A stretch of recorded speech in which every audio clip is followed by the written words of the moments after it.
Hello guys, welcome back to this channel.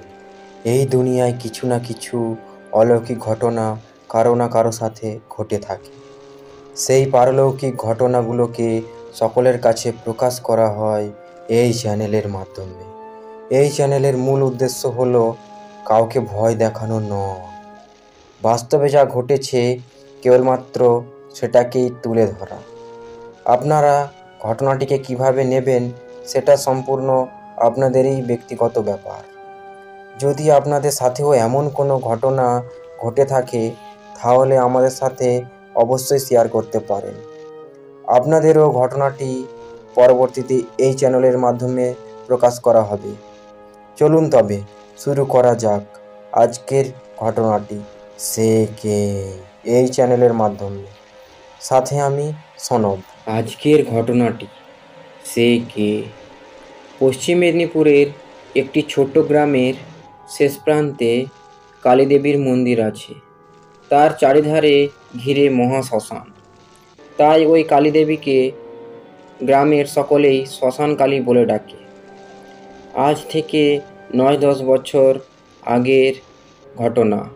ওই কালী মন্দিরের পাশাপাশি অবস্থিত মাঝিপাড়ার এক মহিলা তার স্বামীর সাথে ঝগড়া করে গলায় দড়ি দিয়ে মারা গিয়েছিল। তার দেহকে ওই মন্দিরেরই পাশে দাহ করা হয়েছিল। সকলেই বলে যে আত্মঘাতীদের আত্মা ইহলোক ছেড়ে যেতে পারে না এবং তার বাড়ির আশেপাশেই ঘোরাঘুরি করে। কিন্তু তার বাড়িতে তো কোনো কিছুই তেমন অবাস্তব ঘটল না। এই ঘটনার ঠিক 9-10 বছর পর তাদের এই পাশের বাড়ির এক ছেলের নতুন বিয়ে হলো এবং নতুন বউ বাড়ি আসে। সে কিন্তু ওই পাড়া সম্বন্ধে কিছুই জানতো না, আর সেই মহিলা সম্বন্ধে তো একেবারে কিছুই জানে না। সম্পূর্ণ নতুন জায়গাতে এসেছে সে। তাদের বাড়িতে গাই গরু থাকায় সে তাদেরকে নিয়ে মাঠে যায়, যেমনটা গ্রামগঞ্জে ঘটে থাকে আর কি। আবার পরে গিয়ে নিয়ে আসে। বিয়ের পর ঠিক 3 মাস কেটে গেল।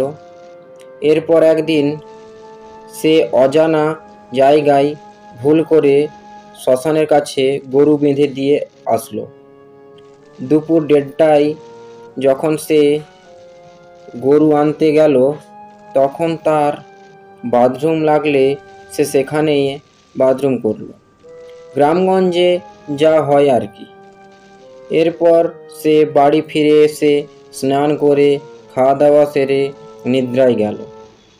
ঠিক সেই সময় সে যেন তার স্বামীকে কি বলতে লাগলো। তার স্বামী তাকে জিজ্ঞাসা করায় সে সেই কথাই বারবার বলতে থাকিল।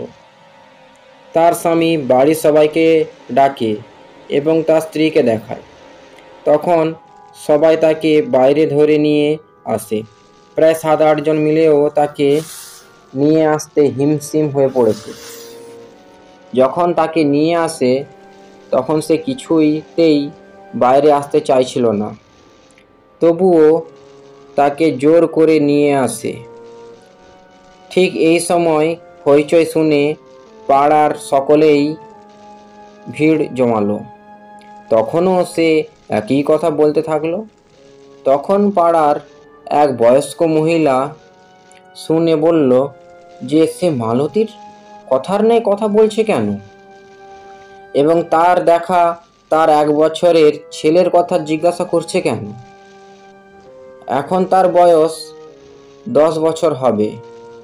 পাড়ার সকলেই ঠিক করে শুনে দেখল, হ্যাঁ তাই তো, এই নতুন বউ তো মালতীরই মতো কথা বলছে।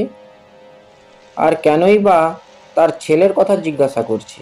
তাকে পাড়ার একে একে আরও কয়েকটি প্রশ্ন জিজ্ঞাসা করলো। কেউ জিজ্ঞাসা করলো, তোমার নাম কি মা? তোমার স্বামীর নাম কি? তোমার বাবার নাম কি? বাড়ি কোথায়? ছেলে মেয়ে আছে কি নেই? আরও অনেকে অনেক প্রশ্ন করলো। সব প্রশ্নেরই উত্তর মালতীর অতীতের সঙ্গে মিলে যাচ্ছিল। সকলেই অবাক হয়ে তাকিয়ে রইল নতুন বউ এর দিকে। এইভাবে প্রায় সন্ধ্যা হয়ে গেল। তখন পাড়ার এক তান্ত্রিক এসে তার উপর কি অত্যাচারই না করলো।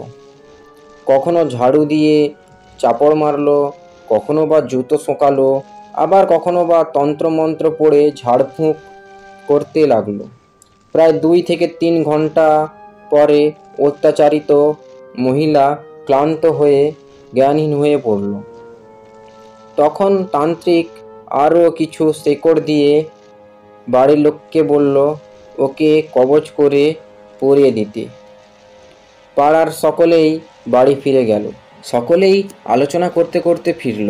শিক্ষিতের দল বলল ওর হিস্ট্রিয়া নামক রোগ হয়েছে, আর অশিক্ষিতের দল বলল ওকে ভূত ধরেছে।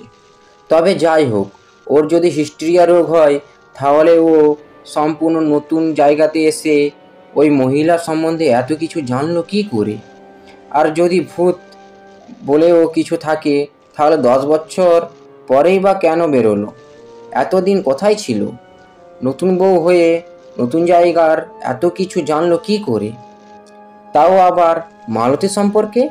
আসলে সে কে? আপনাদের কি মনে হচ্ছে নতুন বউ আসলে সে কে? কমেন্ট করে অবশ্যই জানাবেন। আর এমনই এক ঘটনা নিয়ে আসবো পরবর্তী পর্বে।